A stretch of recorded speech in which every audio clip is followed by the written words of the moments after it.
Jesus. I greet you all in the wonderful name of Jesus. Mighty Jesus. Molweni nonke ngelihle igama likaJesu. Ngasho nje ukuba selikhona apha ku-live sizokhonza inkosi, sizokhonza uJesu. Molweni egameni likaJesu.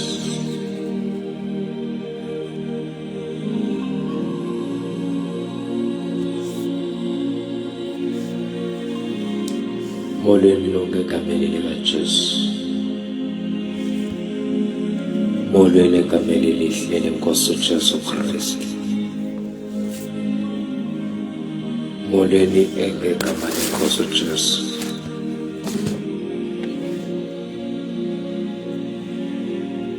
Selikhona kuleli ndawo, sizokhonza inkosi yamakhosi, sizokhonza uJesu Kristu. Selikhona. I welcome everyone in the name of Jesus. Kulolu live sibeka ngoba sizoshumayela ivangeli lenkosi uJesu. Yanibulisa, yanibona apha nikhona. Nibuka my brother, niyakubona. Nkulunkulu akubusise. Mr. Opas, ndiyakubona lapho, ndiyakubona lapho. Ngegama likaJesu selikhona. Enzasetha nje into zami nje apha, mara selikhona. Ninibulisa ngegama lenkosi uJesu Kristu waseNazaretha. Sisaya nje kwi-Easters. Nithi make nenze justice i-revival ukuthi sazi ukuthi siyo-celebrate inkosi yamakhosi uJesu, siyo-celebrate ukufa kwenkosi uJesu. Selikhona abangcwele, selikhona. I am here to preach the gospel of Christ, izoveluzo ubuhle benkosi uJesu. Nizoxelela abantu ukuthi uThixo uthanda bonke abantu. Yena uyasithanda, uhlezi enathi, uhlezi esilona njalo. Angeze asiyekelele, angeze asidedele, uyasithanda. Ungakwicala lethu uKristu, ungakwicala lethu uJesu.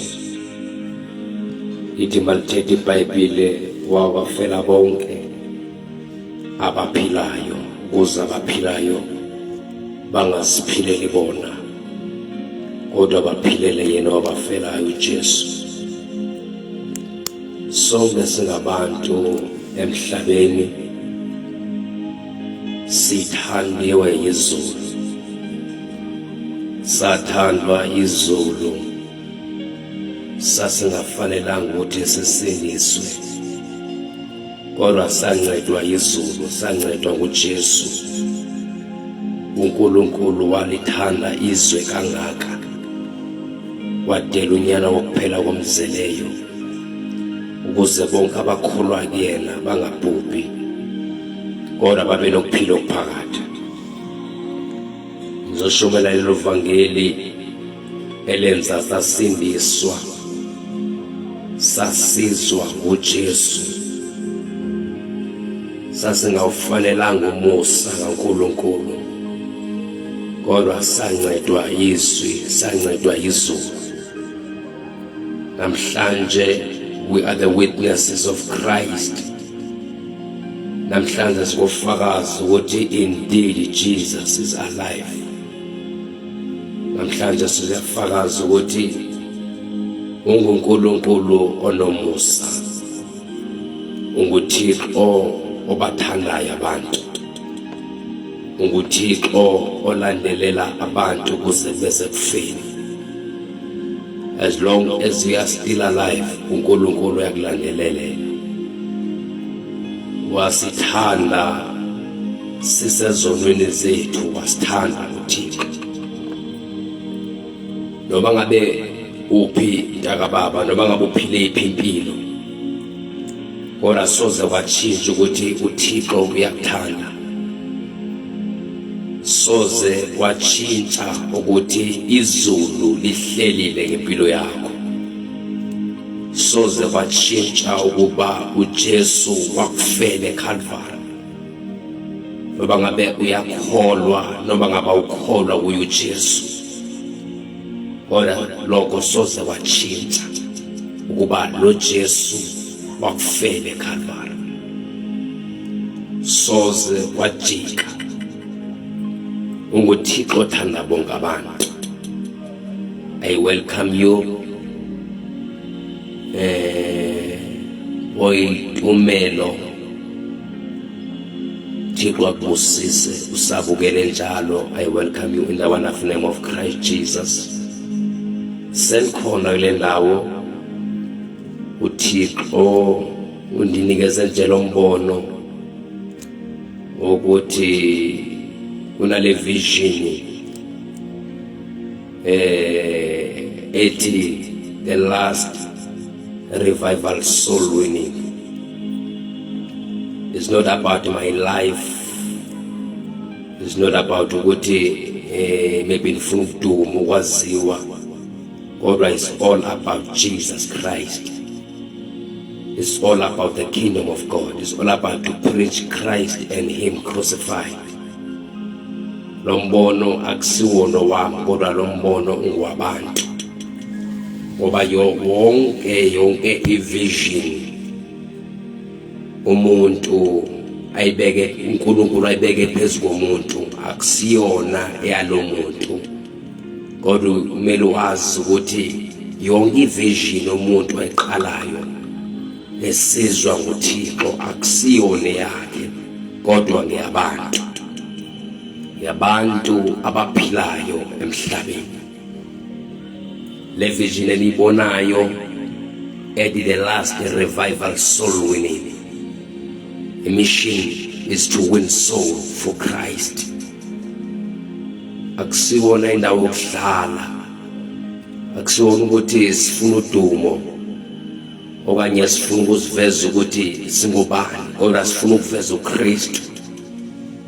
Ingakho ezothi uPaul beshumayela but we don't preach ourselves, but we preach Christ.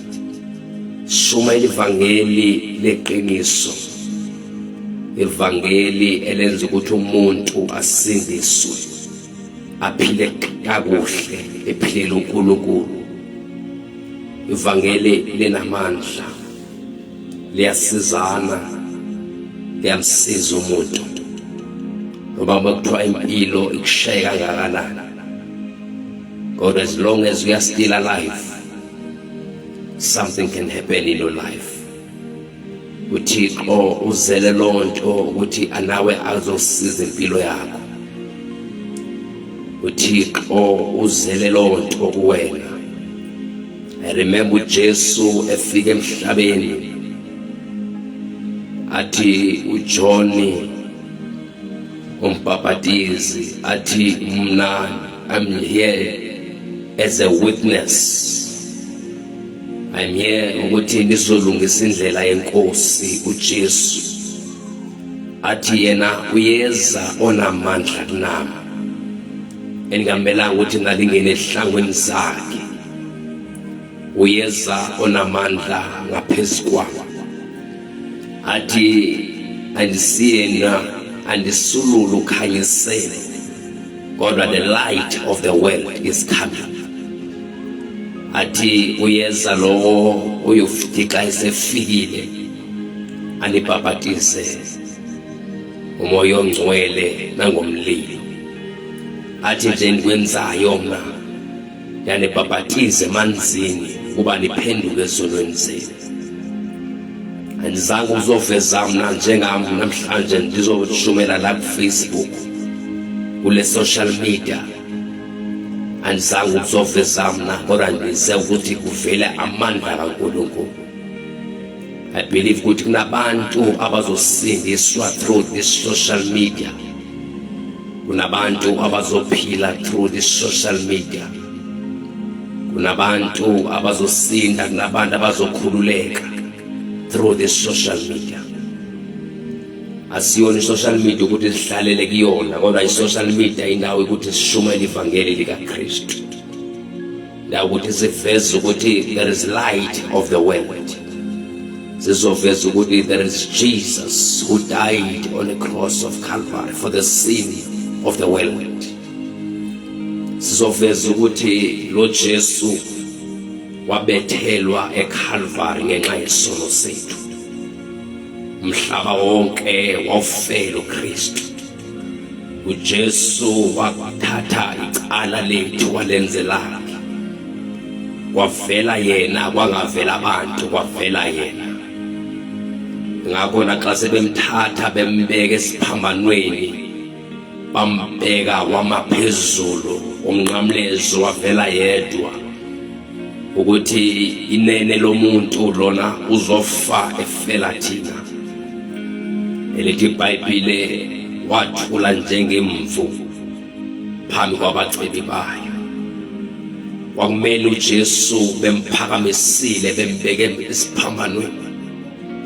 Sikasibona abantu bebanjwa ngabahlali, thola ukuthi umuntu wenza into wrong, thola ukuthi umuntu maybe beke-drug dealer ehluphe ekuhlaleni. Sibona abantu befakwa amathaya, bechiswa befakwa upetrol. Kodwa sikasibona umuntu othi kasebanjiwe ebekelwa phezulu ethatha ebekwe emnqamlezweni. Kodwa kwenzeka isimanga ngoJesu Kristu.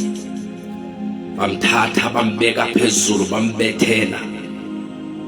Bembethele bambeka phezulu ukuthi wonke umuntu abone ukuthi lo muntu inkosi yamaJuda. Lithi iBhayibhile amaJuda emveni kuba le ndoda ibhalile ukuthi the King of Jews. Lithi kwabhaliwe phezu kwekhanda lakhe ubhaliwe the King of Jews. Lithi amaJuda afuna ukuthi lo mbhalo ucinywe, ubhalwe enye into. Athi uPilato elibhalile libhalile. Indeed this man is the King of Jews. He is the Lord of Lords. He is the great God. He is Alpha and Omega, first and last. uJesu indoda esatshwa imimoya. Jesu indoda esatshwa uSathane. uJesu unamandla okwenza konke. Ayikho emhlabeni into yasezulwini naphansi komhlaba, phansi kwamanzi olwandle engahlula igama likaJesu. Ngakho nathi selithembile namhlanje leli gama likaKristu linamandla. Unamandla uJesu Kristu. Athi uJesu uma esefika emhlabeni athi mna I am the light of the world. Athi umoya wenkosi uphezu kwempilo yakho, to preach the gospel, to preach the good news, ukuthi bonke abantu ababotshiweyo bakhululeke. Siyakhumbula ukuthi zininzi imimangaliso uJesu wayenze hamba emhlabeni. Mininzi kakhulu, kodwa yona into enamandla was to save the lost, to save ukuthi bonke abantu basindiswe. Sasilahlekile, sasifile ezonweni zethu, sasifile silimele sikude noNkulunkulu, kodwa uKristu wasithola. Satholwa yizulu, satholwa uJesu Kristu. Kuba ngabe uNkulunkulu bekuthiwa kasithandi ngale dala wasidestroya, ngoba emhlabeni sasonile, kodwa uThixo unguThixo obekezelayo. Uyambekezelela umuntu, ingakho wasithuma indodana yakhe kuphela komzelelo to die on the cross of Calvary. Namhlanje kunamavesi esiyowafunda namhlanje as you are preparing ukuthi uJesu siyakwesikhumbuzo ukuthi le ndoda nyani yafa. We believe ukuthi indeed Christ died on the cross of Calvary for the sin of the world. Siyakholwa ukuthi lo Jesu is the light of the world. Athi xa ithetha kubapostoli bakhe athi uNkulunkulu ethandaza athi bakuze bagcine kulo mhlaba, andithandazele ukuthi ubasuse kodwa ndithandazele ukuthi usubagcine ubalolo, abesethi ugcine nabazosinda through this apostle, abazosinda abazokumamela ukuthi bakholwa kuJesu nabo zobagcina. Namhlanje sibona siphila hayi ngoba sihlakaniphile ukuthi kwanye sinamandla ukuthi sizigcine, but it's because of the grace of God sustain us ukuthi sikwazi ukuphila. Namhlanje ngabe sibalwe nabantu abalele ethuneni, namhlanje ngabe sibalwe nabantu abalele kwisibhedlela, kodwa umusa kaNkulunkulu awukavumi empilo yethu. It's not yet over until God says it's over. Ingakho namhlanje sijabula ukuthi sisindisiwe namhlanje sisindiswe because of the grace. Ngakade uPaul always ethetha athi we saved by grace. Lo musa usifanele futhi usanele umusa kaNkulunkulu. Sometimes amandla endleleni ayaphela kodwa umusa awupheli. Musa uhlezi njalo enathi. He sent his spirit, the Holy Spirit, to teach us, to comfort us. Asisedwa kulo mhlaba kodwa sathola ivangeli, sathola umoya ongcwele. Namhlanje ithi iBhayibhile Holy Spirit is our intercessor. He intercedes for us. IBhayibhile asikwazi thina singakuthandazela kodwa ngomusa kaNkulunkulu. So qala namhlanje before we start, let's pray ukuthi uNkulunkulu abe khona kulo life, abe khona uNkulunkulu kulo life. Sike simeme simbize simxelele ukuthi wena unguye uThixo, uNkulunkulu wasithanda. Cela sithandazeni sibonge nomusa ngaka before we start. Ngoba he is faithful God, uthembekile uNkulunkulu. Cela sikhuleke la ukhona ekhaya, la wecela uthandaze. Let's pray. Baba egameni lenkosi uJesu Kristu, Lord Jesus Christ, njengangoku uNkulunkulu ongcwele ndiyakumema uNkulunkulu wami onamandla egameni likaJesu Kristu waseNazaretha. Moya ngcwele, moya onamandla onke, egama likaJesu Kristu siyakholwa kuwe uNkulunkulu wasezulwini, uNkulunkulu onomusa onothando, Thixo wethu ongcwele, wena uNkulunkulu obizwa usabele. Indeed, Jesus, you died on the cross of Calvary for the sin of the world. Baba wethu ongcwele, I invite your Holy Spirit, Lord, life in the name of Jesus Christ. I invite you, Holy Spirit, mongcwele monamandla thatha indawo egameni elihle likaJesu Kristu waseNazaretha. Baba sesiyakholelwa egameni lakho Jesu Kristu. Baba siyazi ukuthi wena uyaziveza even in our lives, uNkulunkulu ongcwele onamandla onke. I pray for every soul, for everyone uNkulunkulu ongcwele ozomamela uzobukela kulo live. Baba wethu ongcwele, open indlebe zabo uNkulunkulu ongcwele egameni likaJesu. Asifuna ukuva ivoice yomuntu kodwa sifuna ukuva ivoice yakho uNkulunkulu ongcwele egameni likaJesu. Asifuna iThixo ukuvele thina kodwa sifuna kuvele wena ukuthi indeed you are God.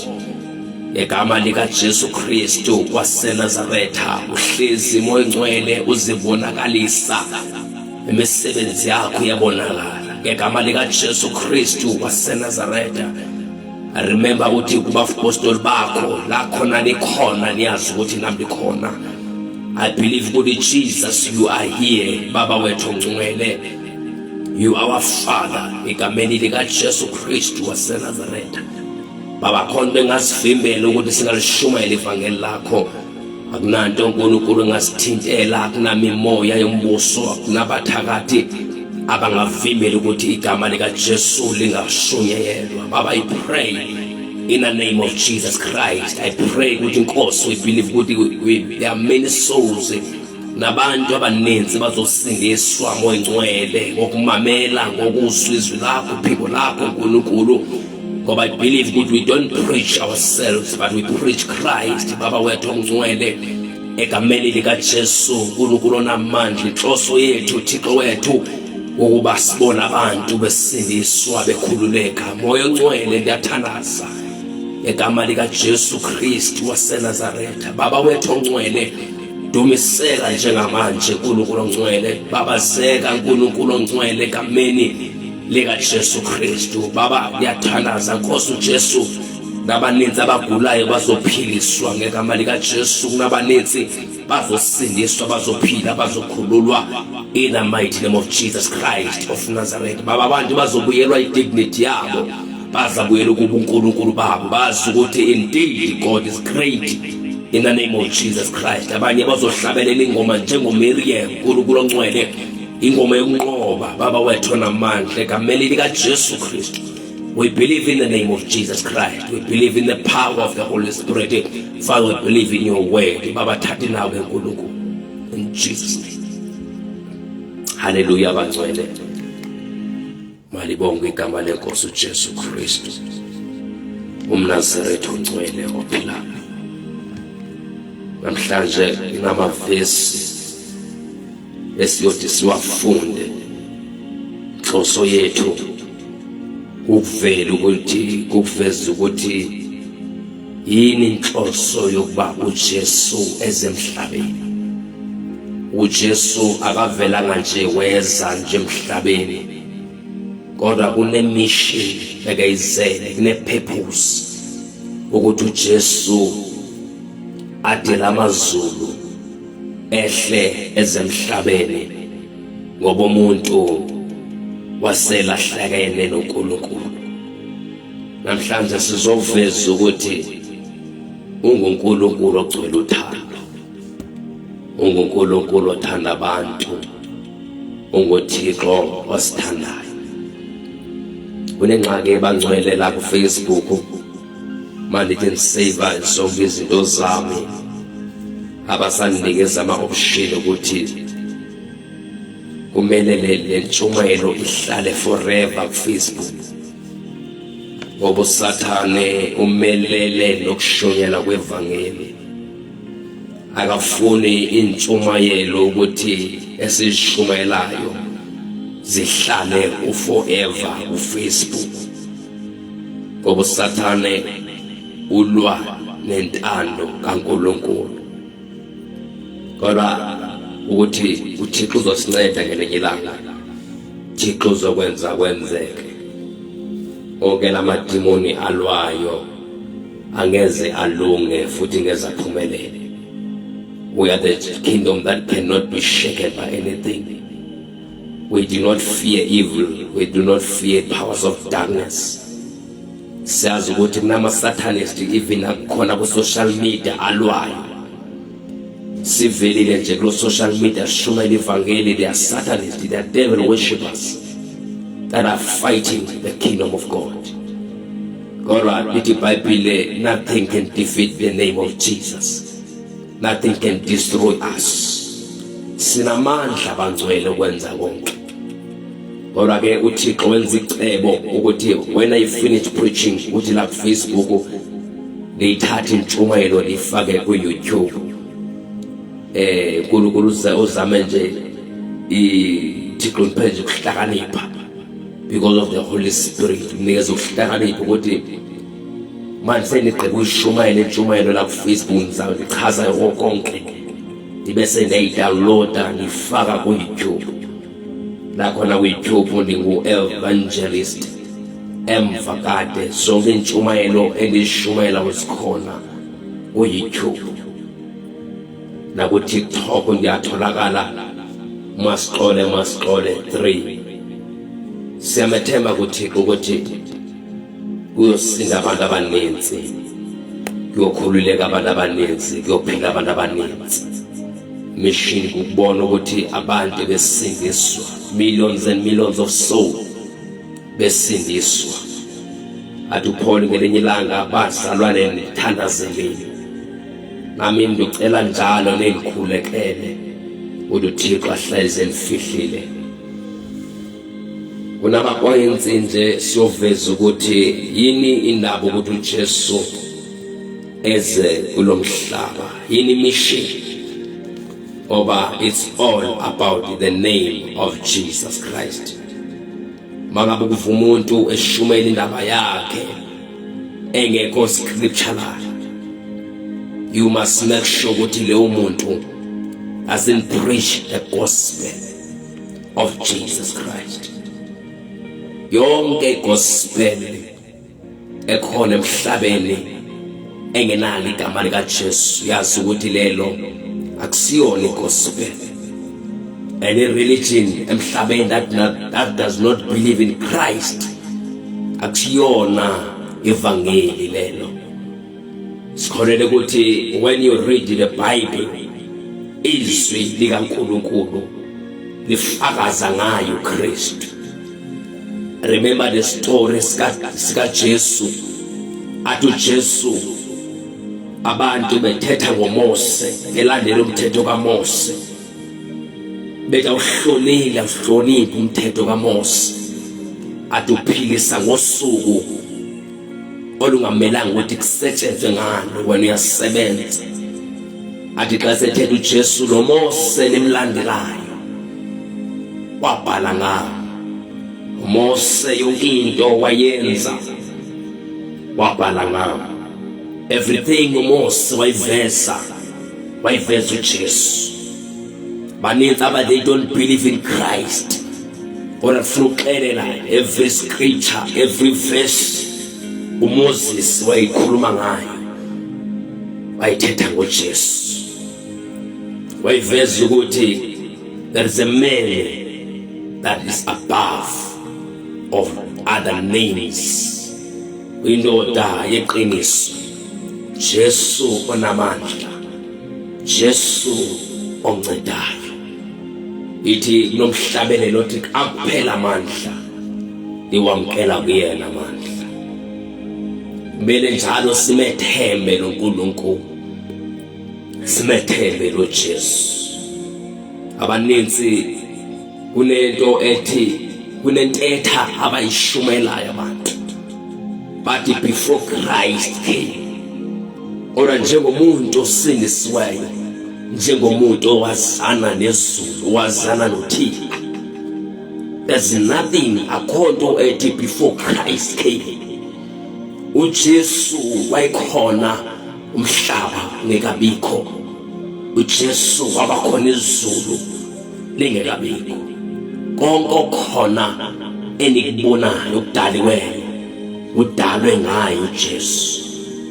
Wabakhona zonke izinto zingekabikho. Even uyaziveza in the book of John, at before Abraham came, I am. Wabakhona zonke izinto zingekabikho, umdala kunenzuko. Even Isaiah, he prophesied about Christ. Even the prophet of the Old Testament prophesied about Jesus Christ. uJesu wayikhona enguNkulunkulu. Athi John umbhaptizi, John chapter 1. In the beginning, he was the Word, verse 1. In the beginning, he was the Word, and the Word was with God, and the Word was God. And the verse 14, and the Word became flesh, and wakha wahlala phakathi kwethu. Christ Jesus uyizwi waphenduka wainyama. He is God himself, Jesus. Sihlezi sideclare, siproclaima ukuthi uJesu unguNkulunkulu. Hlezi njalo simethemba, hlezi njalo simveza ukuthi lo muntu esikhuluma ngaye, he is God himself. Ukuthi even the prophet Isaiah ithi yozala umntwana athi yokwethiwa ngegama lakhe ukuba yena ungusomandla. Unguye lo Nkulunkulu. Bayikhona amandulo, amanje usenguye, usaphila. Weza kwabakhe, abakhe bamfuna, bamkhanyela. Watholwa zizizwe, watholwa yithina. Even ubungaya eJerusalem kusekhona amaJuda asamkhanyela uNkulunkulu. Kusekhona amaJuda athi they don't believe in Christ, but bayakholwa emthethweni kaMose. Bona namhlanje nizoveza ukuthi believe in Jesus Christ. Ngoba uJesu, he is the way, he is the truth and the life. Lo Jesu esithetha ngaye uyindlela, uyiqiniso, ukuphila. Unamandla lo Jesu. Namhlanje sithetha ngoNkulunkulu. Thetha njengomuntu okholwa kuJesu. Thetha njengomuntu okholwa kuKristu. Athi Paul, we were crucified with him. Thina siyalazi amazwi omnqamlezo. The day uJesu ebethele emnqamlezweni, sasikunye naye, sasikuyena, sabethelwa naye. IBhayibheli sangcwatshwa kunye naye, sangena ethuneni naye. Siyalazi thuna siyalazi. Abethethe uPaul, savuswa kunye naye. Athi uba ngabanavuswa kunye noKristu, athi funana okwaphezulu. Nawu uKristu ekhona. Thina sithetha ngabantu abakholwa kuNkulunkulu. Andithethi njengabantu abathetha ngoThixo kodwa imisebenzi bayamkhanyela ngayo. They don't believe kwemandla nakho uNkulunkulu. Athi Paul, impilo zethu sifihlwe kunye noKristu kuye uNkulunkulu in the heavenly places. Thina sihlezi kunye naye, thina sikuyena. Athi kayithetha he is the head of the church. We are the body of Christ. Singumzimba kaKristu, sisemhlabeni. Ingakho kumelanga ukuthi when you believe in Christ ube likholwa elesabayo, mele ube likholwa elinesibindi elithi I don't fear to die, elithi I don't fear the forces of hell, and I don't fear the powers of darkness. Ngoba lo Jesu unamandla. I am in Christ and Christ is in me. Kumele uthethe njengomuntu onesibindi ogcwele amandla. UNkulunkulu osithwalayo. Angeze avume ngempilo yakho ufe. Athi uJesu xa ethetha athi abanye benu abakhonapha bayobe besaphila le day ifika ndibuye emhlabeni. Akumelanga uthethe njengekholwa njengomuntu ocabanga ukufa, kodwa thetha njengomuntu ocinga ukuphila njalo, ofisa ukuphila njalo. Akumelanga sithi sikholwa sithi sisindisiwe, kodwa sicinga ukufa, thina siza ukufa. Even Apostle Paul utshilo in the book of Thessalonica, 1st chapter 4 from verse 13, wehle na uthi abanye benu bayitsebuya uJesu, aba bazobe bephila bayotshintsha imizimba yabo, lethi laba bafile befeka uKristu, ithi bona bayovuswa qala thina sandula ukulandela. Akumelanga ukuthi sosindisiwe sonkwazana noThixo kodwa ucabanga ukufa. Wena unamandla okuvala ukufa, okuvimba ukufa. Malibongwe gama lenkosi uJesu Kristu. Thank you, Jesus Christ. Thank you, Holy Spirit. We believe in the name of Jesus. We believe in Christ. Sishumayela abantu bengakholwa ukuthi lo Nkulunkulu uyaphila. Akusina mandla ukuconvince abantu ukuthi baphenduke, kodwa umsebenzi kaMoya oNgcwele. Kodwa thina we are just the vessels. Thina umsebenzi wethu is to preach the gospel of Christ. Asazi ukuthi when we preach the gospel kwenzakala ntoni nespirit, ngoba life is spiritual. Asazi ukuthi yini lento esuke yenzeka when we preach the gospel of Jesus. Sometimes kuyenzeka ukushumayela ivangeli kube no someone ozokulwisa, ozolwa nalento oshumela ngayo, ozolwa against the preacher, ngoba kuyabonakala ukuthi something is happening when you are preaching the gospel of Jesus. Asazi ukuthi suke kwenzakala ntoni sithi sishumela kanti khona umuntu ogulayo ngaphakathi aphile sisesentshumayelweni. Asazi ukuthi kwenzakala ntoni in the spirit. Only God knows. Umsebenzi wethu is to preach the gospel, is to preach the good news. Asazi ukuthi yini lento uthi umuntu abe possessed with demon, umuntu avela shaye phansi. Asazi ukuthi suke kwenzekala ntoni. Only God knows. Our mission is to declare, is to preach Christ and Him crucified. Asazi ukuthi suke kwenzakala ntoni when we pray. Ubaba uNkulunkulu angasiphumusa asivezele ukuthi when we preach kusuke kwenzakala ntoni, when we pray kusuke kwenzakala ntoni. Ngoba ayikho into eliwa njengevangeli lomhlaba. Sibona abantu besindiswa left and right and center. Asazi ukuthi laba bantu kusuke kwenzakala ntoni ukuze babe convinced, ukuze batshintshe inhliziyo. Ukhumbula nestory in the book of Acts chapter 2. Kwakunabantu babe nenhliziyo ezilikhulu. Kunzima ukuthi xa ubabheka laba bantu ubone ukuthi lo muntu ngeze aphenduke mashunyezwe.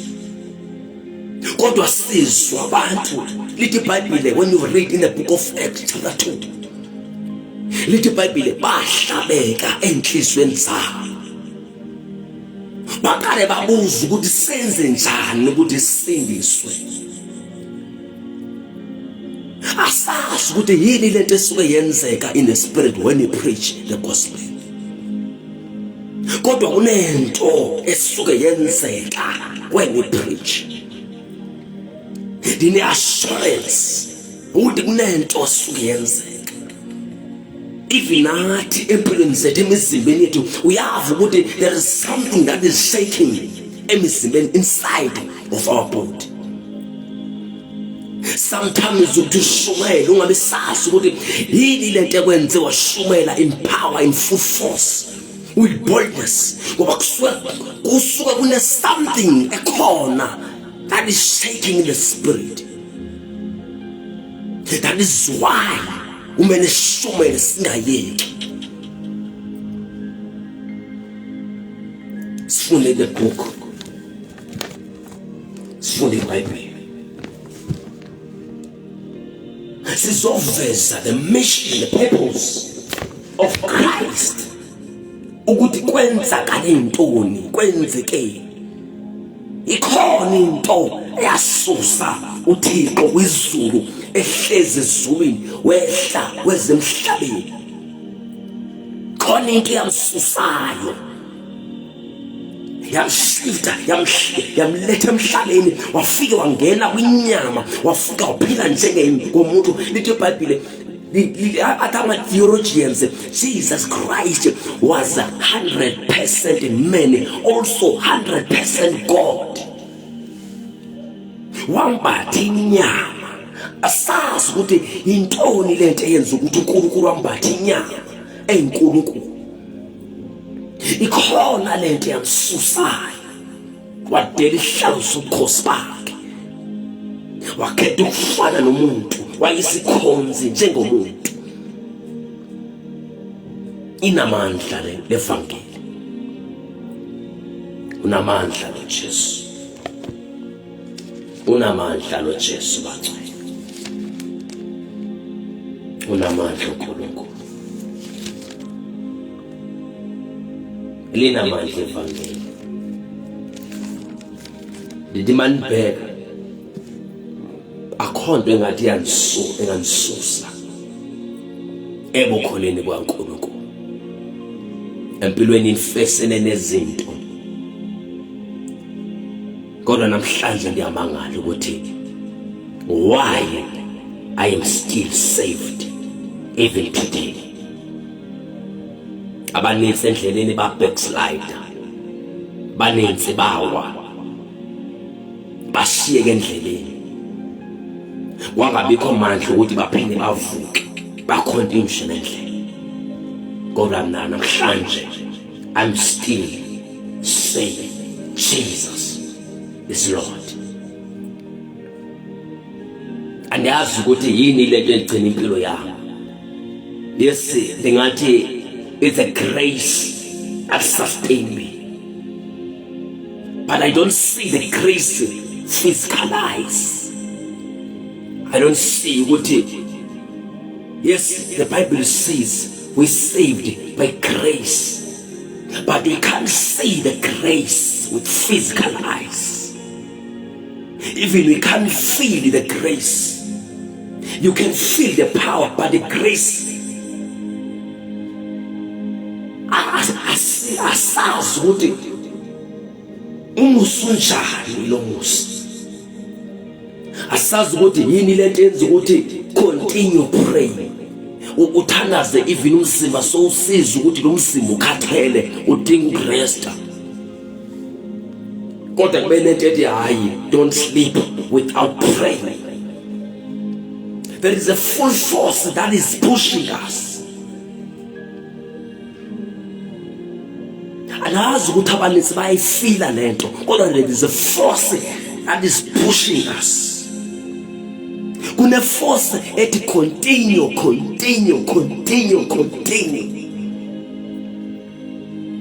Kube lento ethi I'm tired. Kube lento ethi there is power in the name of Jesus. Kube khona amaxesha okubona ukuthi the down, I don't feel this power. The down. Kodwa nisawezwa lamandla aliseve ukuthi ndisasindisiwe. I'm so weak. Even when I pray, I just pray as usual, as normal. I don't feel something that is pushing me.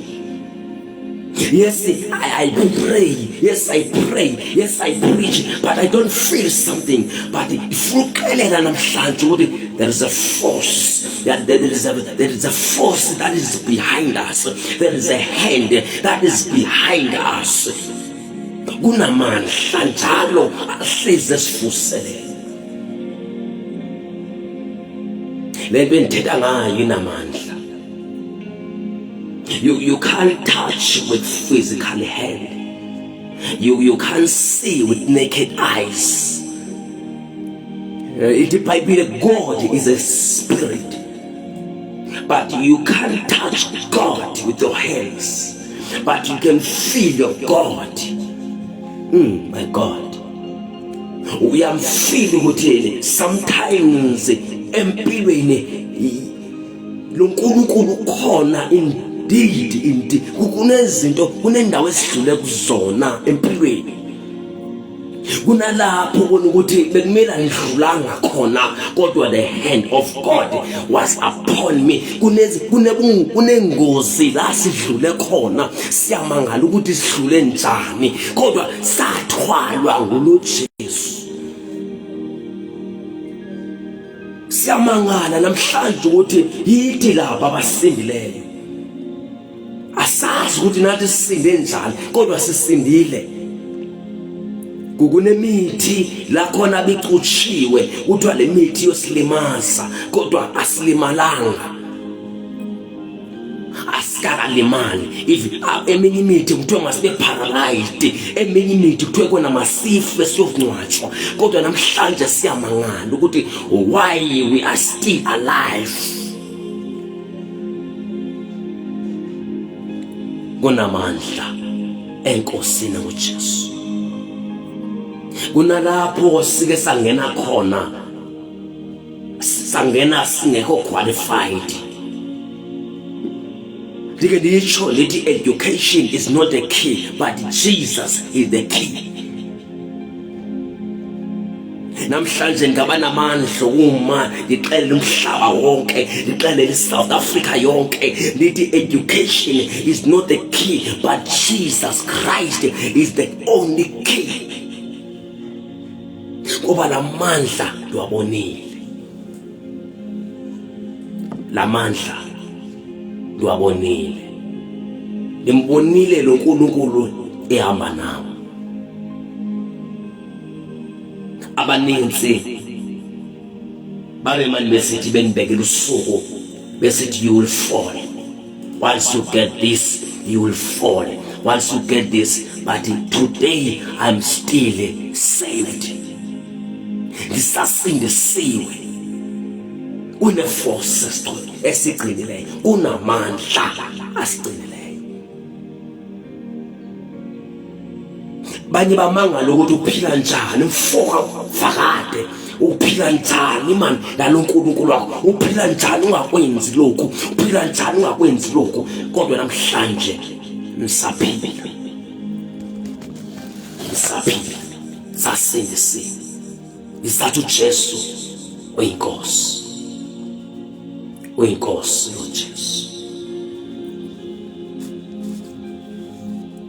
Thank you Jesus Christ. Ake sibone verse sithole in the book of Acts chapter 2 verse 38. Acts chapter 2 verse 38. Jesu uyabathanda abantu, uyabathanda uJesu abantu. Na uyakuthanda noma ubona ngathi impilo inzima, kodwa uJesu loves you so much. Even asazi noma ngabe deliverance yenzeka makuthini, yenzeka nini. Kufika abantu bafike bafunde simfundiso sabo, but maybe there is a waiting period yokuthola deliverance. Kodwa namhlanje ngifuna ukuveza into eyodwa ukuthi asazi ukuthi uJesu wenza kanjani to save, to deliver. We do not know, but there's something enzakala. Praise Jesus. Praise the Lord Jesus. Wambukesi Thank you, Jesus. The devil is a liar. Satan unamanga. Satan unamanga. Uambukesi. The devil is a liar. I will continue preaching the gospel of Christ. Sizwa nje ile globe inomlilo. Devil is a liar. Yabona makusesenzeka kanje uyazi ukuthi usathana usengxakini. Uyazi when you preach the gospel of Jesus, kune shift esiyenzeka in the kingdom of darkness. Kune chaos esiyenzeka in the kingdom of darkness. Or we proclaim the gospel of Christ. It's for the Acts chapter 2 verse 38. Praise the name of Jesus. Then Peter said unto them, repent and be baptized, every one of you, in the name of Jesus Christ, for the remission of sins, and you shall receive the gift of the Holy Ghost. Namhlanje anisanga to preach isono, kodwa nizoveza ukuthi yini lento wenisuke kwenzakala ntoni. When we preach the gospel, yini lento esuke yenzeka ukuthi abantu babe convinced, ukuthi abantu babe convinced, batshintshe ingqondo zabo, batshintshe inhliziyo zabo, ukuze abantu baphenduke. Yes, siyabona ukuthi there are many souls that are still coming to Christ, kodwa sazi ukuthi yini lento esuke badonsa, yini le force, kodwa sazi ukuthi there is a force behind. Thina singatsho sithi singabantu usuke kwenzeka ukuthi kodwa sazi ukuthi uThixo yena usuke sebenza kanjani. Kunalento okuthiwa i-electricity abayichazayo ukuthi ukuze bekuyalayita kwenzeka ntoni embaneni, ukuze kwenzeke kunama-ultraviolet, kunantoni. Kodwa even in the spirit, in the Holy Spirit, in the gospel of Christ, kunento esuke yenzeka. Kunento esuke yenzeka. Abantu babe convinced, abantu bathi I need this Jesus Christ. Ngoba keze ukuthi ushumayela kokushumayela ivangeli athi umuntu I need this Jesus, kanti suke kungekho iforce esuke behind leyo muntu. Kusuke kube nento emdonsayo umuntu ukuthi wena you don't belong in this place, come to the light which is Christ. Remember, Jesus is the light of the world. He came to save the lost. Asazi ukuthi kwenzakala ntoni in the spiritual realm, kodwa kunento eyenzakalayo. Abantu sibabone bezinikezela kwi-kingdom yezulu, sibone izulu liwina. Kunengilosi ezifikayo esihamba nazo, idala zazibonakala with physical eyes, kodwa uNkulunkulu wazenza ingilosi zangomoya. Asibone ingilosi ezikhona around us, kodwa sibona sisindiswa, sibona abantu besindiswa, sibona sisinda engozini, sibona sisinda kwizingozi ngengozi, sibona sisinda kumadimoni, sibona sisinda kumasatanist, sibona sisinda kumagqwirha, sibona sisinda kwimithi esixutshela yona. Kodwa there is a force that is behind. Ababantu uthi Peter, repent and be baptized with the Holy Ghost. When you repent from sin, akusiwona umsebenzi wethu to convince abantu, kodwa is the work of the Holy Spirit, umoya ongcwele. When you repent from your sin and accept Jesus as Lord, alithi Bible, and the Holy Spirit and Jesus baptized you into Holy Spirit. Umoya ongcwele uyaconvince to change your ways. Our mission is to preach the gospel of Jesus. Asoze sathula ngevangeli likaKristu lingamandla kaNkulunkulu. Lithi iBhayibhile libubudenge kwabathabalalayo kodwa kwabasindiswayo. It is the power of God unto salvation. We believe in the gospel of Jesus Christ. Siyakholwa egameni likaKristu. Lo Jesu namhlanje usasindisa. Lo Jesu namhlanje usaphilisa. Abanenzi bangatestify, but indeed Christ is alive.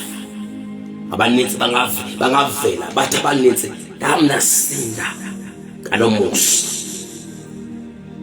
IBhayibhile kwasinda 3,000 people, 3,000 souls. Asazi ukuthi yini liyabakhonvinsa ukuthi baphenduke, kodwa iBhayibhile bahlabeke enhliziyweni zabo. Bahlabeka, basindiswa, baphiliswa, bakhukulwa.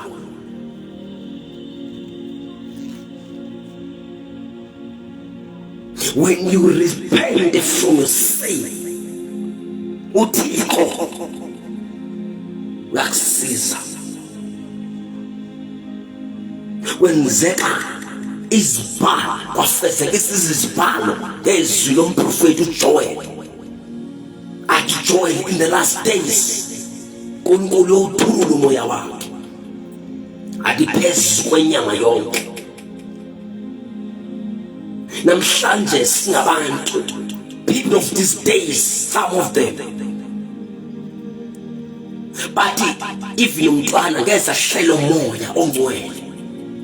Kodwa lithi verse eyashiwo iprofesi eyashiwo the prophet of Joel athi uThixo uyothula umoya wakhe phezu kwenyama yonke. Even namhlanje sibona even izangoma ziphenduka, inyanga zonke ziphenduka. Sibona abathakathi bephenduka, amadevil ushiba bephenduka. Unento enamandla Holy Spirit udlala umsebenzi wakhe to convince abantu ukuthi baphenduke ezoneni zabo. There is no waiting period. Uma umthakathi ephenduka uthiwe mhlawumbe kumele uye kwisession ye-deliverance. Umuntu mayiphenduka ezoneni zakhe evuma ukuthi uJesu inkosi, uJesu immediately evuma uyamkhulula. There is no waiting period, there is no session, there is no hour. When you repent from your sin, when you accept Jesus as Lord, uJesu uyakusiza ngalomzuzu. Anikhathali noba bekuthiwa umthakathi waziwa omkhulu, i-deliverance uyithola same time. Abafundisi abaninzi bafile nalento yokuthi umuntu mayisindiswa uthola ukuthi bekumthakathi kumele ewe phansi azubalaze phansi. Kunezinto ezenzakalayo uThozbeka is not scriptural. Abanye abantu bayajabula wena umuntu ezubalaza phansi.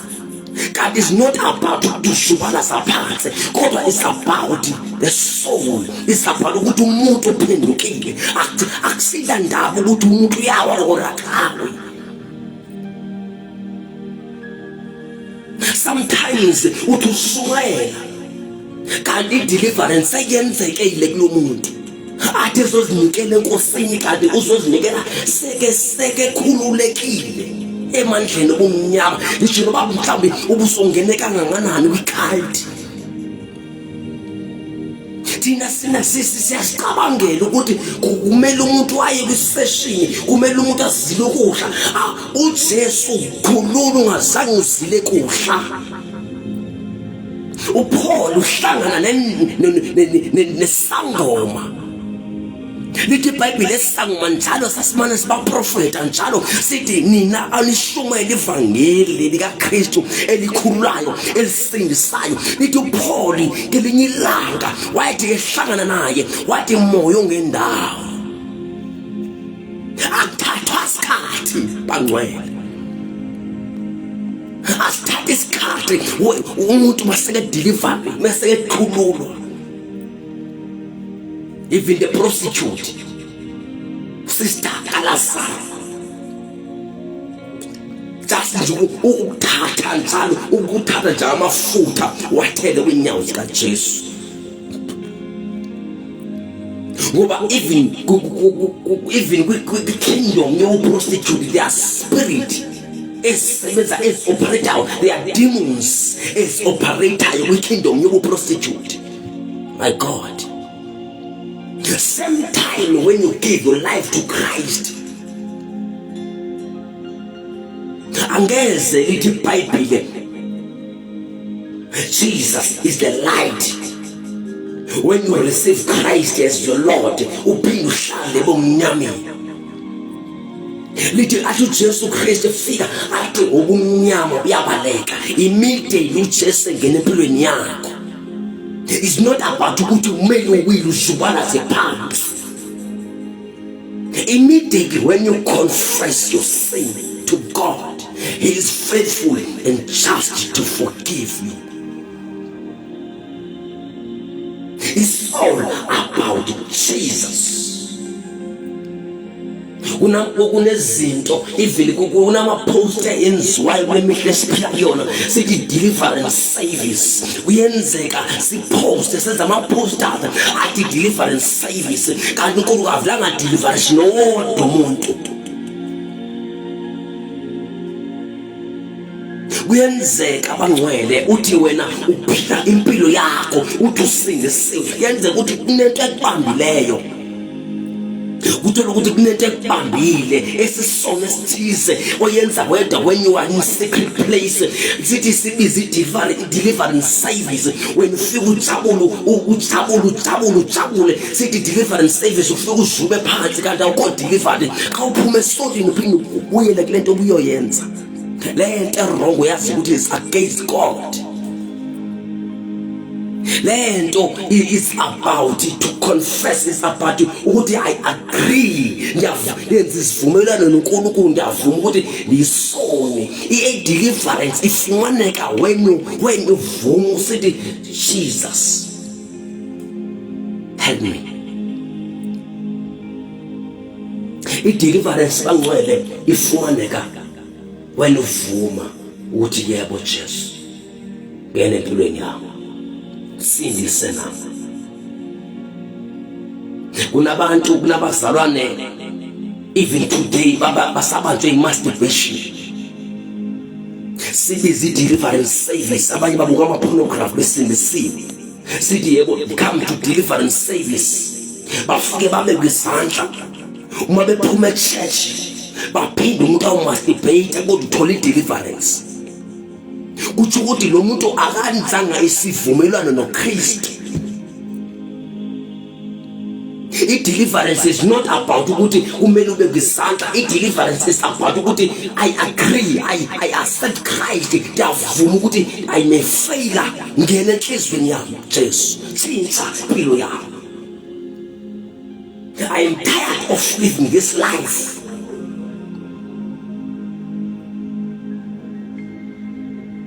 I-deliverance thina siyayicabangela, asishumeli according to the word. Umele shumele ivangeli, shumele izwi ulilo liliqiniso. Ukhona wesifazane lithi iBhayibhile wayenomopho wenkazi. Lithi lo wesifazane ubambe futhi inyanga isangoma osiyambile wahamba osiyazi kodwa akasizakalanga.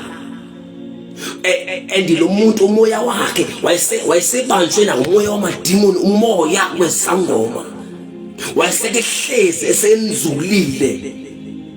esenzulile kwispirit sobungoma. Lithi iBhayibhile lo wesifazane wathi uba ngabe ngabamba umququmbelo wengubo yakhe ngizophiliswa. iBhayibhile limveze ejubalaza phansi after banguJesu. Lithi iBhayibhile immediately mbamba uJesu bebamba ingubo yakhe waphiliswa. Athi uJesu ngubani ongichukumisile? Akavezanga ejubalaza phansi. But people, Christians of these days, when they get the deliverance, bashubalaza phansi, bashubalaza. Abanye bathi balimale, babethe kwizitulo abanye.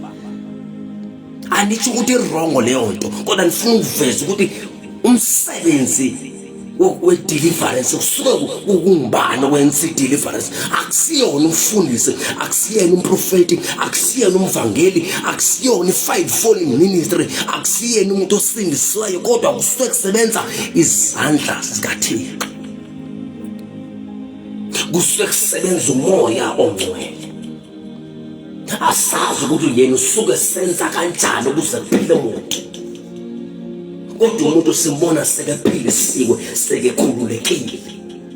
Sibona ukuthi indeed God is a healer, he is the deliverer. Kunamandla lo Jesu, kunamandla ulo Jesu Kristu, kunamandla kule Nkosi yamakhosi, kunamandla kule Nkosi engcwele, kunamandla akhululayo. Thank you, Jesus. Praise the Lord Jesus. Praise the Lord Jesus.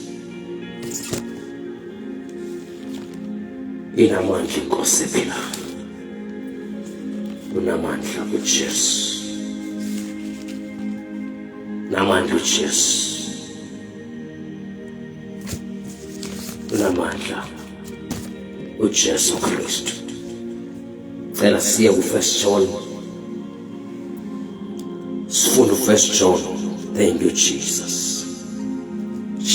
Chapter 3. Thank you, Lord. 1 John chapter 3 verse 8. Thank you, Jesus. He that committed sin is of the devil, for the devil sinned from the beginning. For this purpose the Son of God was manifested, that he might destroy the works of the devil. Jesu Christu zile emhlabeni to destroy the works of the devil. Namhlanje siyamba sikhululekile, siyamba sikhululekile, ngoba onke amandla akho Sathane, yonke imisebenzi yakho Sathane yanqotshwa, yahlaphazwa, yadestroywa, yaqinywa, yangabikho. uSathane wangabi namandla okusebenza, wangabi na-power yokusebenza, ngoba yonke imisebenzi ayivezayo yadestroywa, ngoba akasenayo imisebenzi, segcwele amaqhinga. Ayikho imisebenzi akhonto uSathana angathi uyayenza against impilo zethu kodwa asilimaze, kodwa thina asilimazeki ngoba yonke imisebenzi yakhe yadestroywa the day uJesu ethele emqolezweni. uSathana namhlanje simbona ngento engenanto, akanamandla even to attack us. Because Christ came to destroy the works of the devil. Christ came to defeat Satan. It is Bible akusabona even nawe yakho Satan. Sesihlezi kwi-kingdom yezulu, sihlezi uNkulunkulu. We are the children of the light. Thank you, Lord. We are the children of the light. We are the children of the light. Sigcine izulu, sigcine uNkulunkulu. We are the children of the light. We are the children of the light. Bangcwele. Sigcine izulu. uJesu uyasiza, uJesu uyasinceda, uJesu sifihlile njalo, wasisindisa, wahlenga, sisindiswa ngomusa wakhe. Yonke imisebenzi yakhe yadestroywa, yonke imisebenzi yakhe yachithwa. uSathana akasenamandla, uSathana akasenamandla ukuthi asidestroy, ngoba sesiphilela uThixo, ngoba sesikuThixo, sesigcine izulu, sesiyaba noNkulunkulu, sesiphilela uJesu Kristu. Kumele siyeke ukusaba bangcwele, sindisiwe. Kumele siphile uNkulunkulu. Praise the Lord Jesus. Praise the Lord Jesus. Yonke imisebenzi yakho uSathana yadestroywa. uJesu wafa eCalvary, imisebenzi yakhe yadestroywa, akasenawo amandla. uSathana akasenamandla, amagqwirha asenamandla, imimoya yomkhathi ayisenamandla, abathakathi, izangoma azinawo amandla, ngoba yonke imisebenzi yobumnyama yanqotshwa eCalvary. Namhlanje sisindisiwe, sivikelekile, siprotected. We are covered by the precious blood. Malibonge igama likaJesu. Sifunda verse 5. And you know that he was manifested to take away our sins, and in him is no sin. Where's uJesu ukuthi to manifest, ukuthatha lonke icala lethu, athathe sonke isono sethu, and kuyena akho sono kuyena. Wengeke uJesu azothatha izono zethu ezithathela kuyena, kanti akekho umuntu othatha izono zomuntu enesono ngaphakathi kuyena.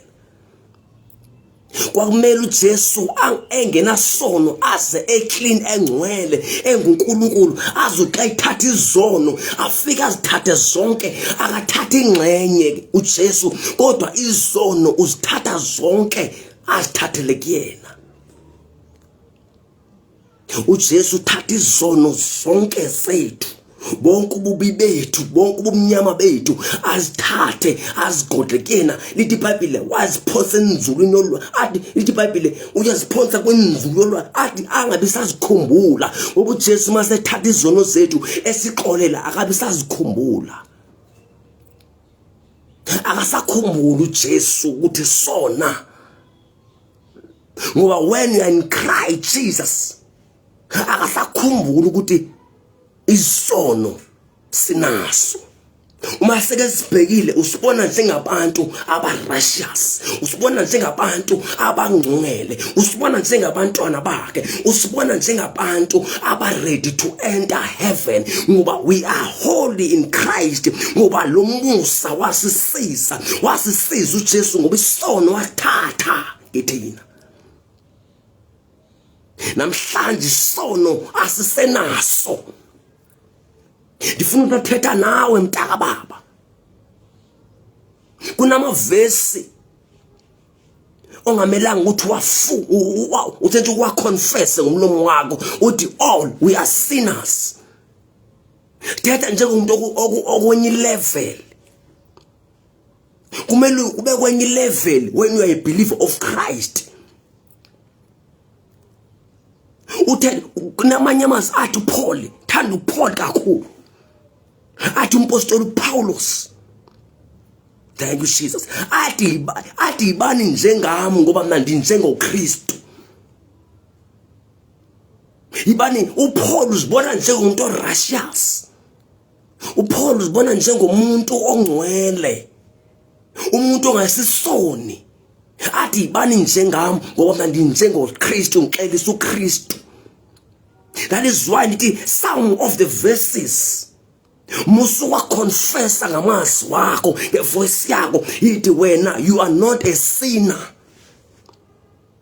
Angeke lithi iBhayibhile uJesu wasithatha isono sethu siphinde thina sibe zizoni. Akwazeki bangcwele. Akukwazeki bangcwele ukuthi sithi thina isono sethu sithathe nguJesu siphinde thina sibe zizoni. Inamandla ivangeli bangcwele. Inamandla ivangeli bangcwele. Lo Kristu unamandla. Lo Kristu unamandla. Lo Kristu uyaphila. Lo Kristu ungcwele. Athi Paul, I can do all things through Christ who strengthens me. I can do all things through Christ who strengthens me. We are strengthened. Umoya ongcwele uyas-empowerisha daily. Umoya ongcwele uyas-empowerisha. We are empowered by the Holy Spirit. We are generated. uNkulunkulu sikuKristu. Angeze bangcwele lithi iBhayibhile we are in Christ. Impilo zethu zifihle kunye noKristu. Siphinde siphenduke sibe zizoni. Akwazeki bangcwele. Namhlanje ndifuna ukuxelela wena mbukeli namhlanje ukuthi wena you are not a sinner. Especially when you are saved, especially when you have Christ in your life, you are not a sinner, but you are the righteousness of God. You are a holy nation. You are a holy nation. Sifunde with 1 John chapter 4 verse 9. 1 John chapter 4 verse 9. And in this was manifested the love of God towards us, because that God sent his only begotten Son into the world that we might live through him. Asikwazi soni ukuphilela yena. Christ died on Calvary for the sin of the world. Ukuze thina sikwazi to live in Christ. Akakwazi umuntu ngezo kumele ube likholwa elingasidoubt. Elithi when you are in Christ, you are not a sinner when you are in Christ. Ngoba Christ died for you on the cross of Calvary. Philela uJesu, phila ukuJesu. 1 John chapter 4 verse 10. 1 John chapter 4 verse 10. He reigned his love. Not that we loved God, but that he loved us and sent his and sent his son to be the propitiation for our sins. Linamandla izwi bangcwele. Linamandla izwi. Linamandla izwi. Thank you, Spirit of God. Linamandla izwi bangcwele. Unamandla lo Kristu. Verse 14. And we have seen and do testify that the Father sent the Son to be the Savior of the world. See, we are the testimonies. We are the living testimonies. Abantu bonke bayabona ukuthi laba bantu baphila njengoKristu, baphilela uKristu, bekuNkulunkulu. We are the light of the world. Sibonile, iBhayibheli sibonile, sa testify ukuthi indeed God sent his son to the world to die for our sin on the cross of Calvary. Adu Jesu Christu, when the Holy Spirit, when the power of the Holy Spirit came upon you, you shall be witnesses. We are the witnesses of Christ. We are the witnesses that indeed Jesus died on the cross of Calvary. We are the witnesses that Jesus indeed Christ died on the cross of Calvary. Kumele namhlanje sizibheke njengabantu abaphilela izulu, njengabantu abaphilela uNkulunkulu. Sincediwe ivangeli, sincediwe izwi bangcwele. Siphila ngaleli izwi, siphila ngoKristu, siphila ngamandla evangeli. Namhlanje sisazibheke njengabantu abayizoni. Kodwa namhlanje sizibheka njengabantu abaphilela uKristu. We are in Christ. Christ is in us. We are rooted in Christ. We are living for Christ. Benge kuPaul, atu Paul is no longer me who lives. Kanti yisoni lo muntu. Ngoba uPaul uzibona njengomuntu righteous before God. Uzibona njengomuntu ongcwele before God. Melanga ube likholwe lizidawuthayo. Abelanga ube ngumuntu odawutha impilo yakho, odawutha uNkulunkulu. Abelanga ube likholwa njalo elicabanga ukufa elithi one day I will die. Kumele ube likholwa elithi I shall not die. Even noma soyabona ukuthi abantu bayafa left and right, kodwa wena kumelanga ube ngumuntu othi I will die. Thina sizukufa kodwa siyokuphila. In the book of Psalm Indumiso 118 verse 17 atu David, I shall not die but I shall live to declare the goodness and the beauty of the Lord. Abanye benu bawube besaphila, kumele sisebenze ngelizwi bangcwele. Kumele sisebenze ukuthi uNkulunkulu uthini. Senvala Jesus loves us so much bangcwele. Kristu uyasithanda. uKristu uyasithanda. Jesu ungakithi. Angeze yena siyekelele. Angeke yena sidawude. Yena uyaphila unaphakade. Uyaphila unaphakade. Futhi namhlanje go back to your position. Futhi namhlanje be rooted in Christ. Futhi namhlanje don't doubt yourself. You must trust the Lord Jesus. Phile uNkulunkulu. Themba uThixo ukuthi themba izwi malithi wena you are the light of the world. You are the light. Wena ngumuzi wakho phezulu kwentaba ungena kufihlakala, umuzi okhanyayo. Abantu babebona wena babona uThixo. Abantu babebona wena babona uNkulunkulu kuwena. Abantu babebona wena bazwe present, bazwa amandla. Abantu ba safe mabebona wena. Never doubt God. Never doubt Jesus. Trust God. Liyaphila izwi. linkemba nhlangothi milinamandla. Namhlanje ngicela sithanazo. Thixo asiza asincede. We believe that indeed Jesus died on the cross of Calvary. Thixo asinikeza eternal life. Thina silulu hlobo labantu abafayo. Sanikezwa eternal life. Ngoba the love of God sustains us. God is love. Thixo uyasithanda. Angeze futhi asiyekelele bangcwele futhi ngeza sishiye. Thixo uyasithanda. Uyasithanda uNkulunkulu. Uyasithanda uJehova. Uyasithanda uKristu.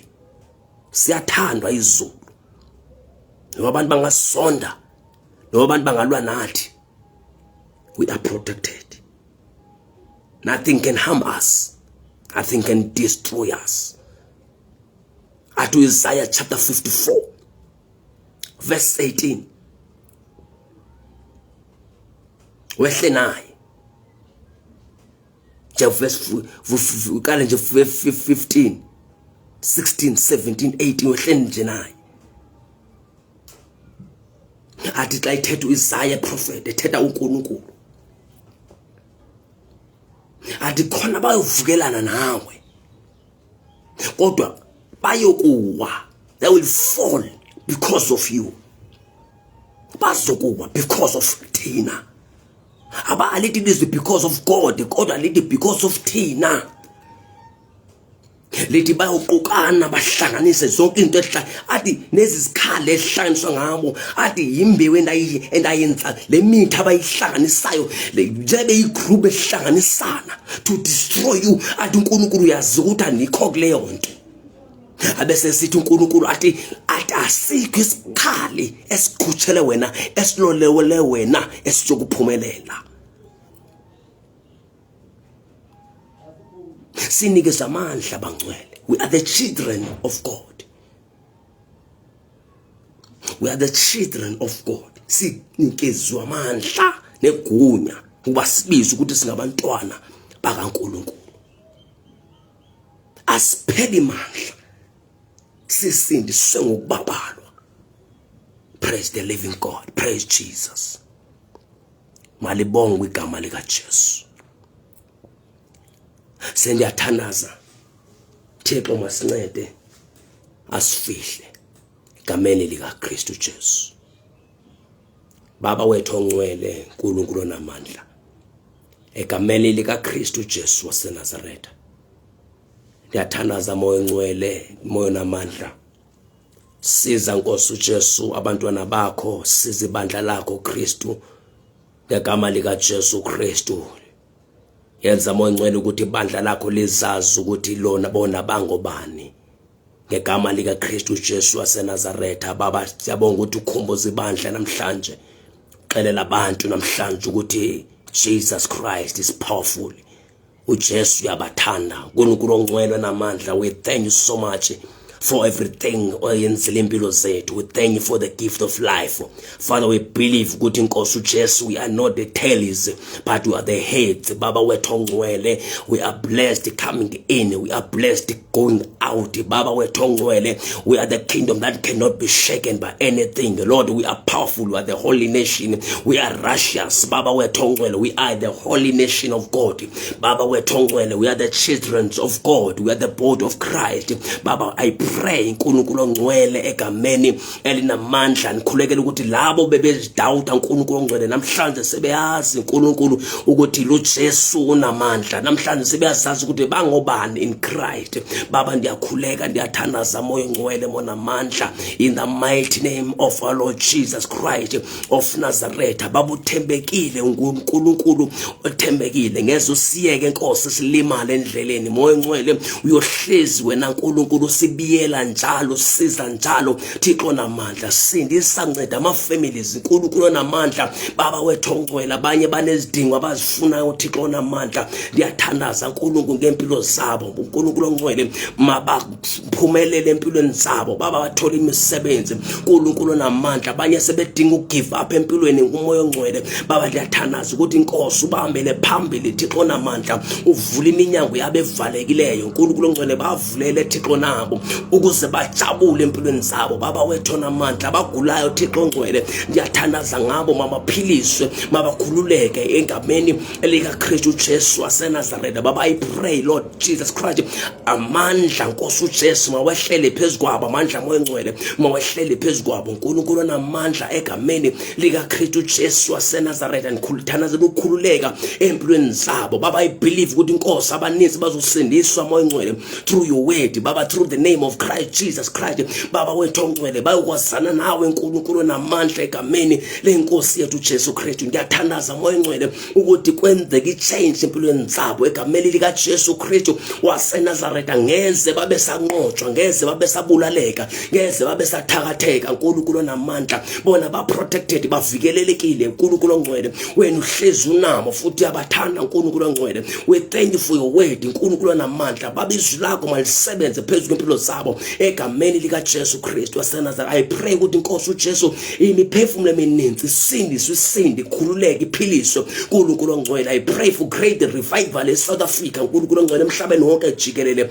egameni likaJesu. Siyazi ukuthi nothing can defeat your church Jesus Christ. Baba wethu ongcwele, khosikali esikhutshelwe thina siyophumelela kumandla umbuso waSathana akhitshele thina kuyophumelela ngegama likaJesu. Baba wethu ongcwele, lonke uchaba lungaphansi kwezinyawo zethu, sinamandla okwenza konke ngoKristu osiqinisa. Baba ndiyathandaza moya ongcwele, moya onamandla, yenza Nkosi, sebenza uNkulunkulu ongcwele, even ku social media sebenza uNkulunkulu namandla. Bonke abathakade abasathane adila nge-social media, baba wethu ongcwele, babamba Nkosi network, ndiyabadestroya ngegama likaJesu Kristu waseNazaretha. Ndiyathandaza moya ongcwele, I release umlilo onamandla, umlilo ongcwele kaNkulunkulu onamandla ukuthi asebenze Nkosi uJesu Kristu enkosi. Siyabonga moya ongcwele, thatha indawo ke Nkosi uJesu Kristu, thatha indawo uNkulunkulu wethu ongcwele, in the name of our Lord Jesus Christ, amen. Hallelujah, hallelujah bangcwele. Siyabonga bangcwele. Ndiyabona undibuwo ngapha. Thank you my brother, uNkulunkulu akusindi akuncede. Opasi ndabona nabo opasi, my brother, uThixo akusize. Ndababona abantu bakhona, abantu ndababona ukuthi babukele. Umoya itumelo, Thixo akusize. Thank you ukubukela nawe my brother, Thixo akusize. Thank you Jesus Christ. Siyabonga wasandiso ubuzane uNkulunkulu akusiza my brother. Ema faku uThixo akusiza my sister. Ndabonga ukuthi ubukele nawe. Sibonga kakhulu zikhona Mamiya Malosi, Thixo nawe akusize my sister. Ndibonga ukuthi nibukele nonke benekhona ku live. Thixo anincede nonke afezeke isidingo zenu, nabanye bonke ababukeleyo kulo live. uSathane uzamile ukuhlaselwa ngambambisa ugesi, kodwa soze savuma ukuthula ngoJesu Kristu. Jesu uyasizana bangcwele, Jesu uyasizana, ancede uJesu. Amen, amen, amen. Saphinda sibonane kusasa ngegama likaJesu Kristu enkosi. Amen.